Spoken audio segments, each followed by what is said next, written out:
តើឡើយយើងមករៀនលេង drone i1 Max ជាប្រភេទ motor ធំណាអានេះវាចេញក្រោយពី drone i1 Pro motor នេះទូចណាអូខេនេះយើងឃើញមានកណ្ដាស់ណែនាំមួយណែនាំនេះយើង scan ទៅវាចេញ app ឲ្យយើង download នេះ app KY UFO ហើយនឹងនេះវាប្រើប្រាស់ tele យើងអាចមើលបានមើលនោះក៏បានដែរណាអូខេអីទេអញ្ចឹងនេះវាឲ្យស្លាបកបាំងកាពីស្លាបណាអូខេនេះ drone នេះថ្មវាណាថ្មវាក៏ធំជាង i1 Pro ដែរតម្លៃល្អណាយើងក៏ដាក់ចូល block មកនេះកន្លែងដកណាកន្លែងដកថ្មណាអូខេចុចវាដកណាចុចដកដាក់ចូលរុញចូលទៅជាប់ហើយពួកផ្នែកធំអូខេនេះប្រដាប់ពោះហើយនឹងស្លាបគួរចំនួនទូហើយនឹងខ្សែសាកវាចូលពីមួយដែរណា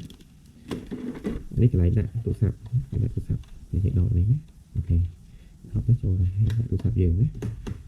ហើយចាំក្រោយណាយើងជាប់កាមេរ៉ាជាប់អីនេះ tele របស់វាណា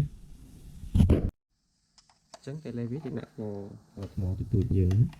ប្រើថ្ម tele ធម្មតា3គ្រាប់ណាអូខេ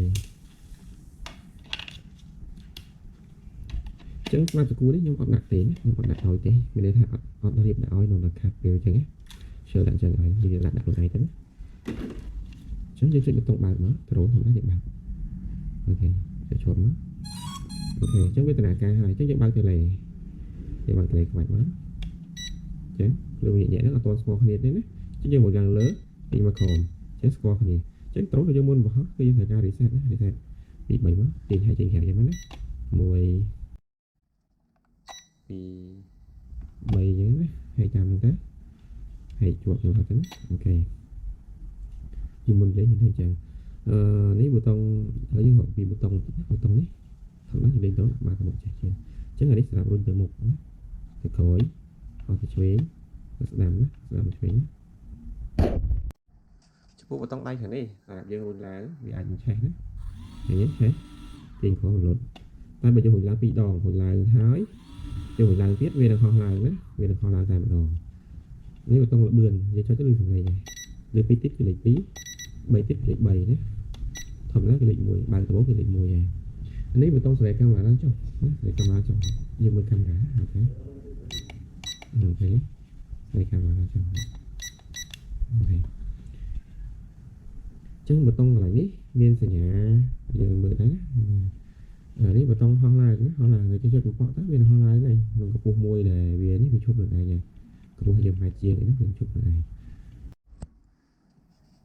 រូបភ្លើងយើងបិទភ្លើងណាចុចទៅបិទភ្លើងនេះបិទភ្លើងអញ្ចឹងរូបថតវីដេអូគឺចុចទៅវានឹងថតវីដេអូបើយកភ្ជាប់ជាមួយនឹងទូរស័ព្ទនេះរូបស្លាកចុចទៅនឹងថតស្លាកទីទៀតខ្ញុំនឹងប្រាប់ណាប៊ូតុងខាងលើនេះលើនេះគឺជាប៊ូតុងមានន័យថាវាឧទាហរណ៍ថាវាហត់ទៅរឿងរីទៅឆ្វេងរីទៅស្ដាំអញ្ចឹងយើងចុចវាមួយហើយយើងអូសបើថាវារីទៅខាងស្ដាំយើងចុចមកខាងឆ្វេងយើងឆ្វេងយ៉ាងម៉េចណាប៊ូតុងនេះប៊ូតុងនេះhighlight mode ហើយ return home តែអត់មាន GPS ទេយើងមិន return home ប៊ូតុងនេះក៏មិនបាច់ប្រើដែរពីរនេះខ្ញុំសង្ឃថាអត់ឲ្យប្រើណាពីរហ្នឹងបើមិនសូវមានការចូលយើងមិនបាច់ប្រើទេណាចុះឥឡូវខ្ញុំមកបង្ហាញពីរបៀបភ្ជាប់កាមេរ៉ាបន្តិចយើងក៏បើកកាមេរ៉ាយើងមកយើង scan លើกระดาษហ្នឹងចឹងវាឲ្យយើងបើកហើយទៅ app របស់វាណានេះ KY UFO មិនចឹងទៅយើងអាចចូលទៅក្នុងរបស់ Play Store របស់យើងនេះ Play Store របស់យើងនេះហើយយើង search ទៅ KY UFO នេះ KY UFO អូខេយើងចុចលើវាមកហើយយើងធ្វើការ install មកខ្ញុំ install រួចហើយចឹងវាឲ្យបើ open តែម្ដង open យើងអាចបើកអានេះក៏បានណាយើងភ្ជាប់ទៅ Wi-Fi របស់វានេះ Flow UFO នេះយើងចុច connect មកចុច connect រួចរាល់អូខេយើងមកដល់នេះបកវិញមកយើង start គេចេញកាមេរ៉ានេះកាមេរ៉ារបស់វានេះមើលតិចអូខេអញ្ចឹងកាមេរ៉ាវាបានប៉ុណ្្នឹងណាឥឡូវយើងចាប់ផ្ដើមធ្វើការតេស្តបង្ហោះបន្តិចណាអញ្ចឹងយើងធ្វើបង្ហោះយើង reset មួយទៅអូខេ reset ហើយយើងចុចបង្ហោះនេះឡើងអញ្ចឹងក្រុងចាប់ដើមហោះឡើងណាអញ្ចឹងយើងអាចស្រែទៅមុខទៅក្រោយហើយនេះកាមេរ៉ារបស់វាណាអូខេឆ្វេងស្ដាំ ấy từ một thôi khỏi ấy được đại dương đó. Nàng lơ